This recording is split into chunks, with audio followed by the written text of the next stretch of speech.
Lamine Monument Sissé, le recrutement de nouveaux fonctionnaires est donc annoncé par le ministre des tutelles, pendant qu'on parle encore du recensement au niveau de la fonction publique. Justement, c'est pour cela qu'on est revenu sur ce dossier, parce qu'on n'a pas compris grand-chose pendant, comme vous l'avez rappelé tout à l'heure, pendant que le programme continue. Ouais. Et il n'est pas encore bouclé, du moins officiellement. Et donc, on nous dit qu'il y a un recrutement en vue. Est-ce que c'est une annonce, c'est un effet d'annonce ou c'est... Je ne sais pas comment le ministre s'est arrangé. Julien Yombouno. Le ministre Julien Yombouno s'est arrangé sans être en harmonie avec ses propres engagements pour prendre un engagement aussi important et qui pourrait sans doute être beaucoup plus impactant quand il ne sera pas exécuté, réalisé, donc sur la réputation de son département, sur sa réputation au-delà du gouvernement. Oui, justement, et ça peut effectivement, ça peut renvoyer pas une image bonne du gouvernement. Alors maintenant, je dis pourquoi. Je me fonde sur un certain nombre de faits. Je dis bien que le programme n'est pas fini. Et en plus, on a dit que à l'issue de ce programme-là, donc on a parlé des infrastructures, on a détaillé l'autre fois ce que valent ces infrastructures-là en termes d'espèces sonnantes et trébuchantes. Alors donc, parmi les infrastructures qui doivent être livrées, il y a par exemple une application, il y a une plateforme qui va être développée pour le module recrutement. Alors, donc je dis bien que tout cela est lié au travail. D'abord, le recensement il n'est pas fait, les infrastructures on n'a même pas encore commencé à livrer les infrastructures. Pourtant, il y a certaines sources qui nous disent que la remise officielle des infrastructures donc a été faite en même temps au ministère de la fonction publique, à la fonction publique, en même temps qu'à la Caisse nationale de prévoyance sociale. C'est ça, non? Ouais. Là où se trouve Colonel Aminata Diallo. Là où se trouve Colonel Aminata. Donc l'entreprise a livré les infrastructures. C'est Tulip, hein? Tulip. Dont le PDG nous a dit la fois dernière que lui, il a sous-évalué son offre. C'est de cela qu'il s'agit? Oui, mais c'est pas... Comment vous avez vu un Guinéen sous-évaluer sa propre offre? Mais surtout que quand c'est avec un service, quand c'est avec un service où on parle du népotisme et du clanisme, Bokar San se parlait tout à l'heure du cas de la SGP, j'ai l'impression que cela s'est érigé en mode de gouvernance. La bonne question, la sous-évaluation, c'est par rapport à quoi? Parce qu'il était le seul qui a été quand même amené sur le marché. Donc là, cet argument ne tient pas. Ça ne peut pas tenir. Il n'y a pas de... Sincèrement, la comparaison, c'est entre deux choses. Mais quand vous êtes sûr, ce n'est pas... C'est pas possible. La comparaison n'est plus possible. Et c'est de cela qu'il s'agit. Oui, mais quand on va revenir sur tout ça à partir du lundi. Quand on compare ce que Tulip a fait et ce que le Fugas voilà, donc ce qu'on est en train de faire dans le Fugas, ce que Digitalis est en train de faire dans le cadre de l'exécution du Fugas, je crois qu'on peut applaudir des deux mains Tulip. Ah bon? Parce que, vous avez la parole. À la fonction publique, allez-y. À la fonction publique, on aime bien les contrats à gros montants. Et pour cela, je rappelle que sous le régime défunt, il y a eu un recensement additionnel qui concernait 2000 retraités à la Caisse nationale de prévoyance sociale. Et donc, cela a été facturé à 14 milliards. À l'époque? Oui, 2000, un recensement additionnel. Alors, si Fugas facture son recensement avec toutes les infrastructures 59 milliards. Non, Fugas, c'est 9,6 milliards. C'est vous qui avez donné le chiffre. Non, 49. Non, ça c'est... je dis Tulip plutôt. Exactement. Fugas, c'était 59. On est à 49. Quand vous parliez de Tulip, oui, moi c'est plutôt... qu'il a dit... Non, c'est Tulip qui dit qu'il a sous-évalué, comme l'a dit. Non, il n'a pas... Moi, je veux simplement dire qu'il n'a pas tort. Eu égard ce qui est fait et ce qui a été fait. Non, je vous donne un exemple. La comparaison... Tulip, non, je suis en train juste de vous présenter un tableau. Allez-y. À vous d'apprécier. C'était pour le même travail? Moins d'ailleurs. Parce que ce que le cabinet c'est un cabinet d'un certain Ivoirien. D'ailleurs, ils sont vraiment dans les affaires ici. C'est M. Paul. Il prospère et qui a même failli être arrêté après le coup d'État. Et parce qu'il était impliqué dans d'autres choses aussi. Donc c'est ce cabinet, c'est à lui d'ailleurs qu'on avait donné aussi le contrat de recensement général au temps de Kourouma. Voilà, recensement général. Des fonctionnaires. Ouais. Vous savez, il en a eu aussi au temps d'Alpha Condé quand il venait d'arriver là. Donc je dis que lui, il a recensé, un recensement simple de 2000 retraités à 14 milliards. Cependant, Tulip, c'est non seulement le recensement, mais aussi c'est fournir les infrastructures. Et les infrastructures, je vous ai dit tout à l'heure, c'est bornes, c'est tablettes, c'est mallettes biomédicales, donc il y a tout ça. Donc je ne suis pas en train de défendre, comme pour dire que la fonction publique, on parle en milliards. Et puis, pourtant, ce n'est pas les travaux publics. Pour vous donner publics. Encore une idée. Ce n'est pas les travaux publics. Pour l'unité monétaire. Pour vous donner encore une idée. Ce chiffre en milliards. Pour vous donner encore une idée. Il y a un recensement sectoriel qui a été fait par Bano quand il était président de quoi? Ah oui. Il était à la commission. De la commission. Ouais, c'est Dr Dansa Kourouma qui était à l'époque son rapporteur. Alors, donc, une commission où il avait démissionné. Ça concerne l'éducation. Exactement. Ça concerne, il l'a fait avec les syndicalistes. Ça concernait 55 000 enseignants. Oui. La géolocalisation, y compris la géolocalisation. Il l'a fait, et j'ai retrouvé, je me suis informé, il l'a fait à 1,3 milliard. Donc ça aussi, c'est encore moins. C'est moins. Et donc, si quelqu'un vous fait un recensement de 2000 que vous pouvez faire en une journée. La moitié des fonctionnaires avec 1 milliard. Voilà, justement, la moitié des fonctionnaires avec 1,3 milliard. Donc, Bano l'a fait avec les enseignants à 1,3 milliard. 1,3 milliard. Alors donc, que le FUGAS, c'est 59 milliards, grâce d'ailleurs à l'implication de la primature. La primature. Ouais. Alors, et donc, ça, c'est important. Et après, on vous dira, non, il y a ça. On allonge le nombre de prestations, d'activités à mener. Il se trouve que toutes ces activités peuvent être faites en un cliquement de doigts. Alors, donc, je dis bien, le questionnement, c'est que comment c'est possible d'organiser les concours pendant que les modules, les opérations de recensement, les opérations de recensement ou sinon les facteurs qui devraient permettre à la fonction publique de mieux structurer, de mieux organiser ce concours-là ne sont pas encore disponibles.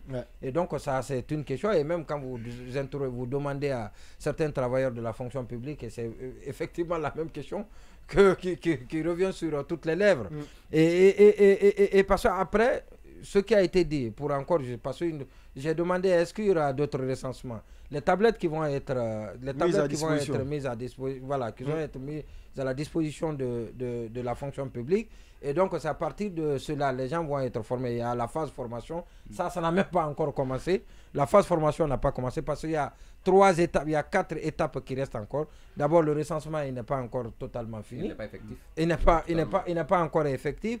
Et puis, la mise à disposition de ces infrastructures n'est pas encore effective. La seule chose qui a été faite, c'est les 2 data centers avec les racks serveurs. C'est des racks serveurs. Donc, qui sont installés pour les bases de données, pour conserver les bases de données. Donc, les seules infrastructures en ce moment à date disponibles, ce sont les 2 là. Et là aussi, on a demandé j'ai demandé à quelqu'un, un expert un compatriote qui est en ce moment en Guinée, qui a quitté les États-Unis. On me dit que, par exemple, avec toutes les applications, avec toutes les licences, pour les 2 data centers, vous ne pouvez pas dépenser plus d'1 milliard pour les 2. Et donc, je suis toujours dans la justification. Je suis naïvement en train de me poser, de me convaincre que, bien évidemment, le montant qui a été annoncé vaut le travail qu'on nous présente là. Je dis bien naïvement. Et parce que jusque-là, je n'arrive pas à comprendre. Vous ne vous retrouvez pas? Non, pas du tout. Je ne me retrouve pas dans les chiffres tellement qu'il est vraiment élevé. 59 milliards. 59 milliards. Et le problème de ce recensement, je vais rappeler. Vous savez, le premier recensement, et ça, j'ai demandé ça, le premier recensement, c'était en 1985, juste après le coup d'État. Et donc, le premier recensement a été mené par Maïmouna Bangoura. Il y a sans ceux qui se posaient la question, la fois passée, de savoir à quoi servent ces différents recensements. On le fait tout le temps, et malheureusement, on revient encore toujours à la case départ. Donc, ça a été fait en ce moment. Après, il y a eu des recensements comme le dit Marouane, c'est le serpent qui Voilà, régulièrement. Il y a eu des recensements sectoriels. La notion du sous Dadis, il y a eu des recensements sectoriels. Sous Alpha Condé, il y a eu un recensement général, puis des recensements sectoriels. Je parlais tout à l'heure du cas de l'éducation. Et puis on reprend la même chose, mais on nous dit chaque fois que cette fois-ci c'est différent. J'ai rétorqué en disant qu'on a toujours entendu ça. On nous dit toujours que c'est différent cette fois-ci. Et parce que ce qu'on entend là, le recensement qu'il y a là, le recensement en cours, on entend assez de choses, des bruits viennent de partout. Et des mécontentements, des grincements de dents viennent de partout, sont entendus de partout concernant ce recensement-là. Et donc, je dis bien que nous allons attendre, voir ce que ça va donner. Et mais donc, en réalité, sur le terrain, au stade où nous nous trouvons aujourd'hui, dans l'opération du recensement des agents de la fonction publique et la programmation d'un recrutement au sein de la même fonction publique, vous pensez que le délai entre le timing il n'est pas bien choisi? Il y a 4 volets pour ce recensement-là. Mais il n'y a pratiquement qu'un seul qui est disponible des 4 volets. Pas un seul même, un petit segment des 4 volets. Un petit qui a débuté. Voilà, donc je dis bien les 4 volets-là. Je l'ai dit. Il y a le premier volet, c'est développer de nouvelles applications qui vont gérer le fichier unique. Je l'ai dit l'autre fois, c'est le contrôle financier, module concours, module de gestion de courrier électronique, et module de gestion des ressources humaines de tous les fonctionnaires. Donc, comme pour dire que chacun des fonctionnaires, je l'ai expliqué l'autre fois, chacun des fonctionnaires aura une interface, son interface à partir duquel il peut faire toutes les demandes et qui peuvent être aussi traitées instantanément et qu'ils reçoivent à son tour la réponse. Et puis il y a le volet identification des agents. C'est ce volet-là qui continue, qui n'a pas encore fini. Et tout le temps, il y a des chiffres. On revient sur des chiffres. Et c'est ce qui est paradoxal. L'autre fois, on parlait, ça diminue. Au début, on nous disait 109 000, le total de fonctionnaires à recenser, d'agents de l'État à recenser. Après, c'est un tableau de 117 000. Et ça, on nous dit que ce qui se passe à ce niveau aussi, il faut faire beaucoup attention. Il faut que ceux qui veillent à l'application, à l'exécution de ce programme-là, donc ces gens-là fassent beaucoup attention avec ces chiffres-là.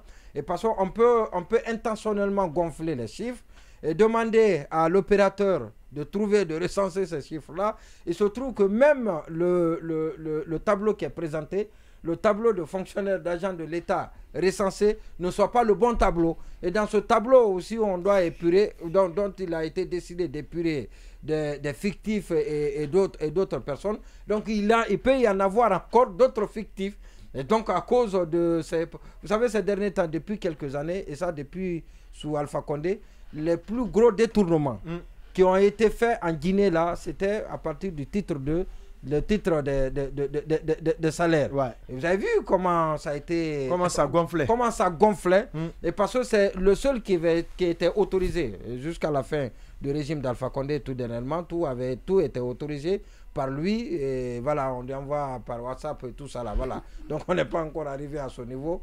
Et on ne le souhaite pas. Donc la seule dépense qui était vite autorisée sans qu'il ne demande après comment ou sans qu'il n'interroge cherche à comprendre, c'était par rapport au salaire, parce qu'on surfe sur ça, sur un éventuel soulèvement populaire pour dire non, il faut payer, si vous ne payez pas, les gens seront mécontents, tout ça là.